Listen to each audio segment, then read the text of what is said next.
You ask Tiger to solve. This deals with linear equations with one unknown.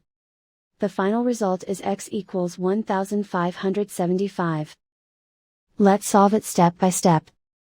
Simplify the expression. Group like terms.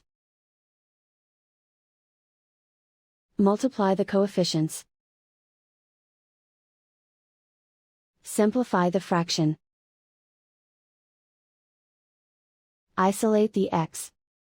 Multiply both sides by inverse fraction 5/1.